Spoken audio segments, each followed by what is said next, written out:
Taravih namozdan keyin jamoat shaklida duo qilish to'g'risida. Savol. Taravih namozi to'g'risida paydo bo'lgan bidatlar va taravih namozidan keyin jamoat shaklida duo qilish to'g'risida bayon qilingan sahih hadislar bo'lsa, bayon qilib bergan bo'lsanglar. Javob. Barliq güzel maqtashlar olamlarning parvardigori bo'lgan Allohga xosdir. Payg'ambarimiz Muhammad sallallohu alayhi va sallamga, uning oil tavobatlari va sahobalarga Alloh taoloning rahmat salomlari bo'lsin.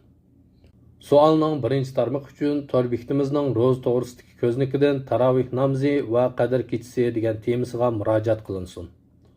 Ammo taravih namozidan keyin jamoat shaklida duo qilish bo'lsa, keyin paydo bo'lgan bidat ishlardan bo'lib, bu to'g'rida payg'ambar sallallohu alayhi va sallam mundoq degan: Kimiki diniy ishlarda biz buyurmagan ishlarni qildikan, u kishining qilmishi rad qilinadi. Muslim rivoyati 3243 nomerli hadis.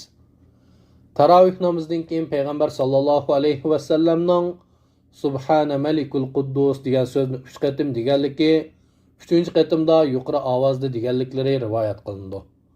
Ubay ibn Ka'b radhiyallohu anhu hadis bayon qilib bundoq deydi: Payg'ambar sallallohu alayhi va sallam vitr namozda Sabbihisma robbikal a'la, Qul ya ayyuhal kafirun va Qul huvallohu ahad qatorliq suralarni o'qiydi.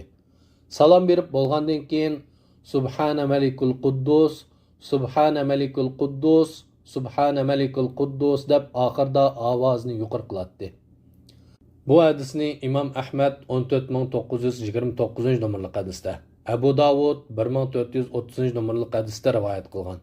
Sheyx Albani rahimahulloh Nasaining sahih hadislar to'plamida 1653 nomerli hadisni keltirgan.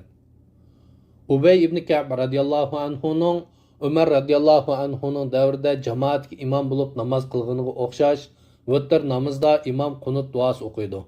Jamoatlar imomga ergashib, imomning keyinda amin deydi.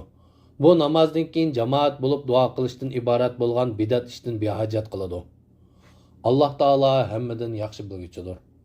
Manba: Islom savol javob to'ri.